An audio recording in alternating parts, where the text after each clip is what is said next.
Let's starts now. The sky-high abyss. The 100th floor. Scene 1. The ascent to the stars. The 75th floor was a beautiful marble dream. But as Sung Jin-Woo steps onto the translucent bridge leading to the upper spires, the atmosphere shifts. The air becomes thin, charged with a violet electricity that makes the hair on his arms stand up. Below him, the entire demon castle is visible, a sprawling, burning honeycomb of floors he has already conquered. Beside him, Esil Radiru is trembling. Her demon blood, usually proud and fierce, is reacting to the overwhelming pressure coming from above. "My lord," she whispers, her voice shaking. "We are entering the territory of the upper clans. The guardians here, they aren't just monsters.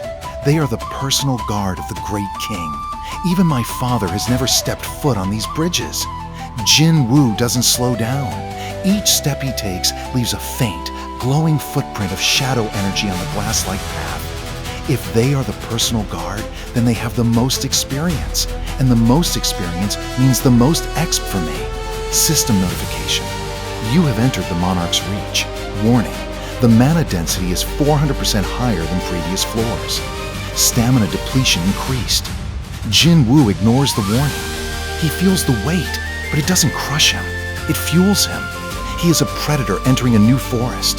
Scene 2. The Sky Guardians. From the swirling dark clouds above, shapes begin to descend. They aren't walking. They are riding. A squad of Demon Wyvern Riders emerges, their mounts breathing streaks of purple lightning. These are the elite sentinels of the 80th to 90th floors.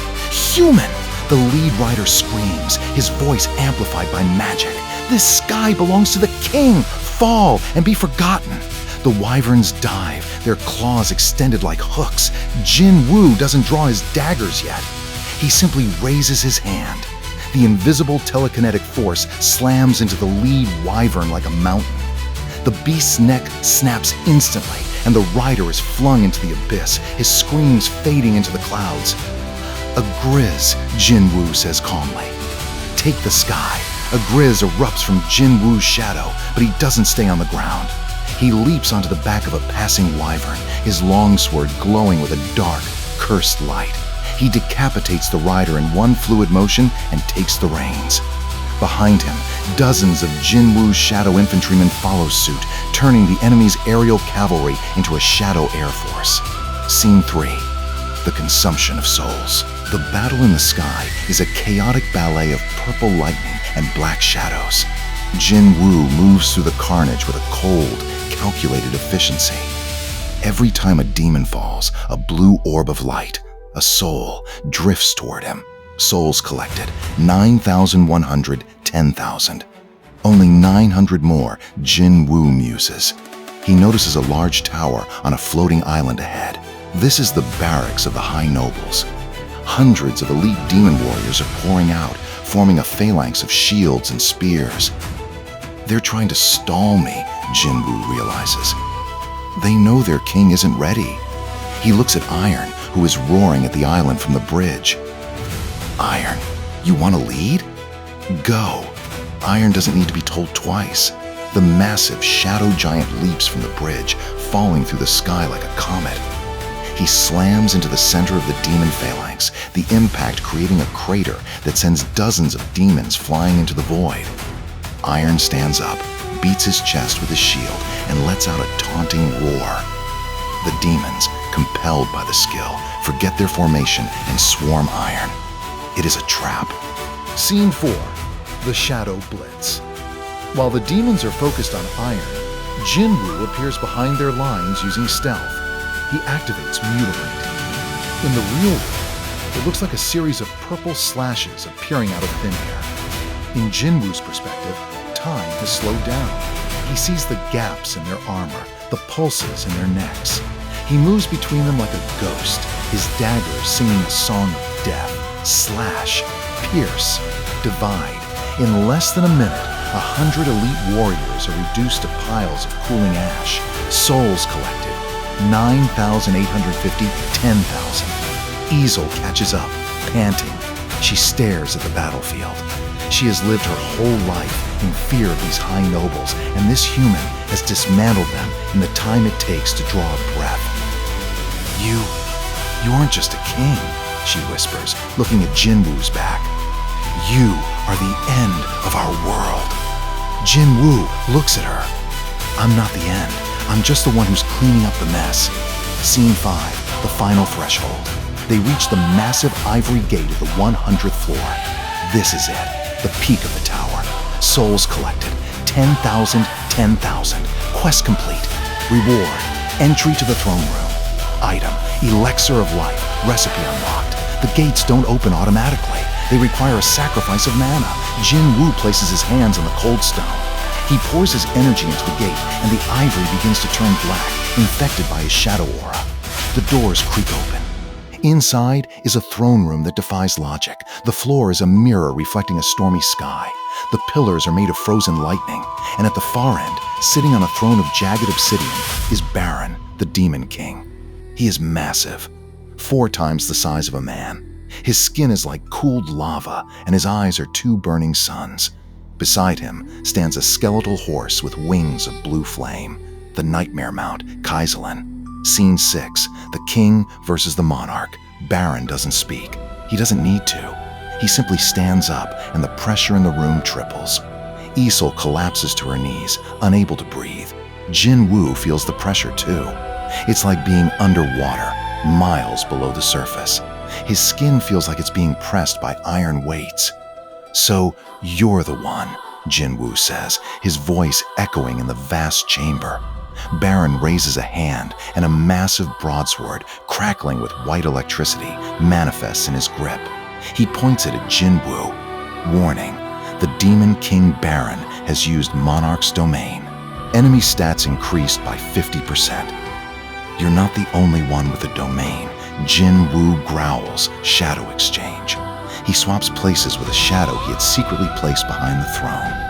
Before Baran can react, Jin-Woo is in the air, falling toward the king's head with Baruka's daggers glowing. Baran swings his sword in a wide arc. The resulting shockwave shatters the mirror floor and sends Jin-Woo flying across the room. Jin-Woo twists in midair, landing on a pillar. "He's fast," Jin-Woo notes. "And that sword, 1 hit, and it's game over." Scene 7, the Shadow War. Jin-Woo realizes he can't win this in a 1 versus 1 duel yet. He needs a distraction. Everyone out! The entire Shadow Army, all 130 soldiers, fills the throne room. A Grizz takes the lead, clashing his longsword against Baran's massive blade. Iron tries to pin the king's legs. The high orc shamans cast debuffs and shields from the back. Baran roars, a sound that shakes the very foundation of the tower.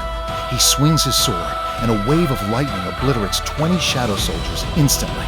"They're being wiped out too fast," Jin-Woo shouts. He notices Kaizelin, the mount, preparing to dive bomb the army. "Tank, get the bird!" The shadow bear leaps into the air, grabbing the wyvern's tail.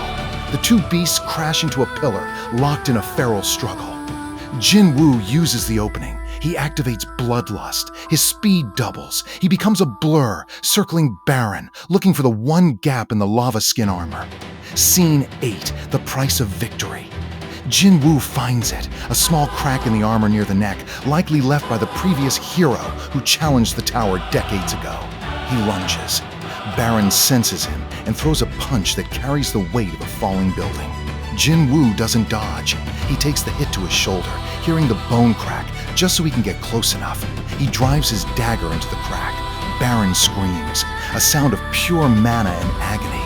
The blue lightning around his sword goes wild, striking everything in the room. Jin-Woo is blasted back, his HP bar dropping into the red. Warning, HP is below 10%. Passive skill, Will to Survive activated. All damage reduced by 50%. Jin-Woo stands up, his left arm hanging uselessly at his side. He spits out blood. He looks at Baran, who is also struggling, his blue blood leaking onto the throne. Almost there, Jin-Woo gasps. Scene 9. The world is watching.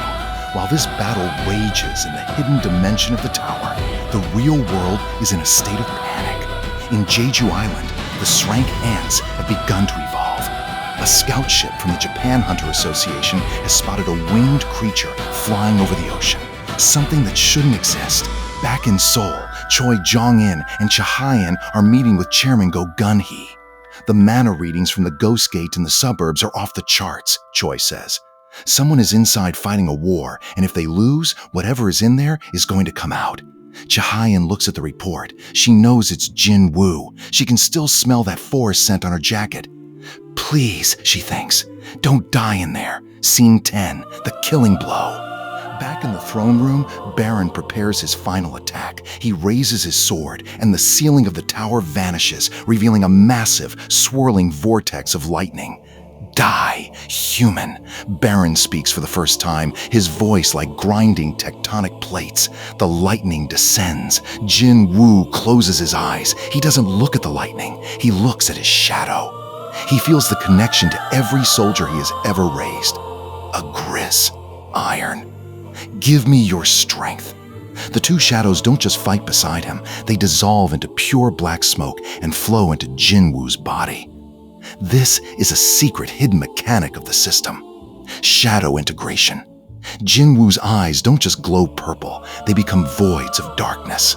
He catches the lightning bolt with his bare hand, a close-up of Jin-Woo's face covered in blood but smiling. Behind him, the silhouette of a much larger, more ancient king looms in the darkness. The sound of a heartbeat thumps once, loud enough to crack glass, and then, end of Episode 1.